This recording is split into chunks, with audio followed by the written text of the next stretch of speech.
салом бинандагони хабартиҷӣ. ҳукумати чин дар бораи пирӯзӣ бар коронавируси нави COVID-19 хабар доданд. Дар ин кишвар дигар вирус паҳн намешавад. ҳамагирии коронавирус дар ҳудуди чин пурра боздошта шуд, изҳор дошт намояндаи расмии Кумитаи давлатии тандурустии чин Ми Фен. То 28 март сироятшавии камтар аз 3000 нафар тасдиқ шудааст. дар умум паҳншавии коронавирус дар чин боздошта шуд, гуфт Ми Фен. ӯ қайд кард, ки аз оғози зуҳури коронавирус то кунун дар ҳудуди кишвар 81 000 ҳолати сироятшавӣ ба қайд гирифта шуд. дар баробари ин пизишкон тавонистанд 75 000 беморро табобат кунанд. ин бемории ҷонӣ зиёда аз 3,5 000 касро гирифт. Пандемияи коронавирус.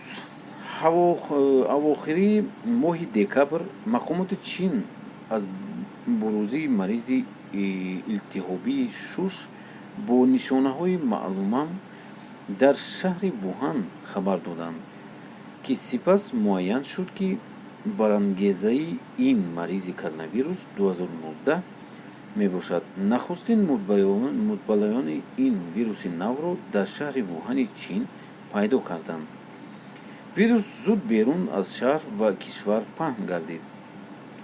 созмони ҷаҳонӣ беҳдошт рӯзи 11 март маризи коронавирусу пандемия эълон кард. афзоиши мутбаллаён дар кишварҳо дар ҳолест, ки дар чин сарчашмаи ин вирус ҳолатҳои гирифторшавӣ ба он майли коҳиш дорад.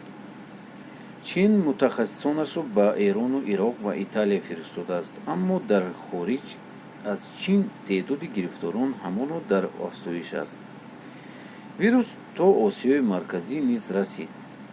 то рӯзи 29 март дар 199 кишвари ҷаҳон 663 000 кас мутбаллаёни ин беморӣ шудааст. беш аз 30 000 нафар қурбонии ин вирус шуд ва хушбахтона беш аз 142 000 кас аз он шифо ёфт. ин буд видеои имрӯзаи мо. дӯстони азиз, шумо чӣ фикр доред дар бораи ин? худатонро эҳтиёт кунед ва дастҳоятонро бишӯед. ҳар 2-3 соат дезинфексия кунед. ҳатман нависед дар комментария.